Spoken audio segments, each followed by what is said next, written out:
Welcome to Biology Review number 3. Sweets. What in Sam has? Okay, so we have all these different parts of the body, in our body in particular. We have muscle tissues, valves, and chambers of the heart.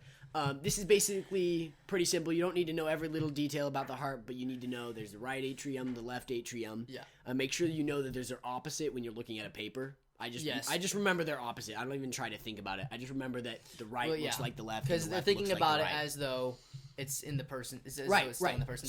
So that's correct. Anyway, so you need to know the atriums, and then you have the right and left ventricles, and ventricle. So the ventricles are the parts that do the actual pumping. Right. I believe. So the left ventricle is what pumps the blood into the aorta, which is basically the big main artery that pumps all the blood everywhere. And then it pumps. The right atrium is where all the deoxygenated blood comes in, and the valves and things keep the blood from getting mixed. And, here's a diagram of the heart. Pause this video if you need to look at that. Okay. Yep. So then we also got the trachea, the bronchi, the alveoli, and the lungs. So the trachea, that's all pieces of the lungs. The trachea is the main. It's like the tube that comes down here. It's the basically main your tube. Voice, your vocal box. And then it breaks off into two bronchi. The main bronchi within the lungs, and then those break off into smaller bronchioles. Bronchioles, yeah. And then that comes down to the smallest bit being the alveoli, and that's where the fusion across the membrane. Right. Where the oxygen is exchanged into the bloodstream. Yeah, oxygen and the CO2 and then that heads back exchanged. to the left atrium within the heart. That's very simple. Yeah, and then in as far as the plant goes, just kidding. Okay. As far as the plant goes, we have the leaf has stomata in it. It's basically like little tiny porous things with guard cells around it that regulate what comes in and out. And allows the plant to breathe per se, Right. And then you have the stem that transports things up and down.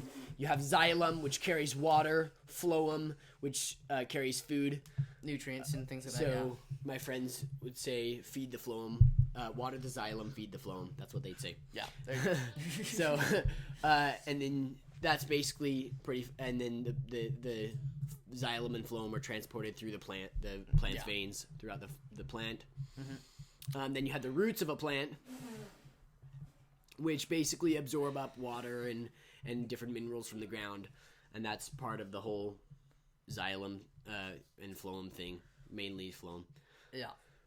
Okay, and then just make sure that you basically just know the parts of the plants and what their functions are. Right. So you got the root tip and the hairs at the end of the root tips. Right, but then you have the flower, and you know that there's a whole diagram and female on reproductive parts and like that in flowers. So and then there's also it's important to know the different parts of the skin in the body too. So the epidermis layer and the lower layers. I wouldn't stress too much on that, but you do need to generally know how the skin works, basically. Right. And just see the similarities between animals and plants, and basically it's really simple, almost basically common sense when it comes down to it. Just know how organs, their shapes, and the way their characteristics, how they relate to what they do. So the fact that lungs are more spongy, the heart's very muscular, all those things just relate to what they're doing, and then just know the different. The same things like lungs and gills, and the lungs and leaves are similar, and then you have the stem is similar to our skeleton. So just think about that. And so just basically know the different organs in plants and animals, and know their basic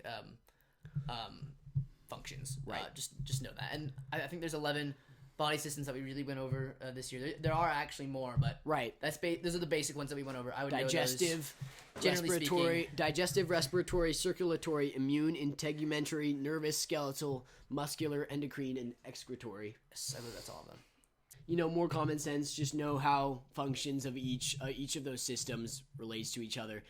Basically, if you want a quick rundown of each of these, digestive helps with the food and nutrients into the body. Respiratory helps you breathe. Circulatory helps pump blood throughout the body and get all that nutrients throughout the body. Immune system helps fight against fight your off diseases. Integumentary helps keep things out of the body. That's your skin, things like that.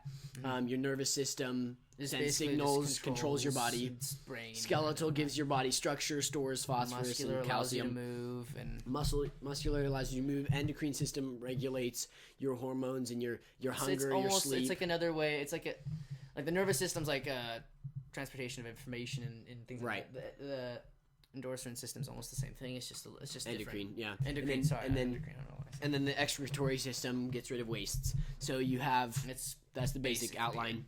And then there's like individual organs and how those work with each other. But basically just know all those and you should be fine. And the major parts of each of those, like the heart, the liver, all that. Yeah. So come back for the fourth biology review.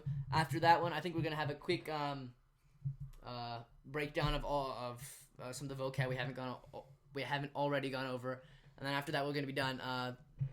Some of these things, like the organs and things like that, I would recommend just going over those real quick. Yep. On your own, based on what you know. So yeah.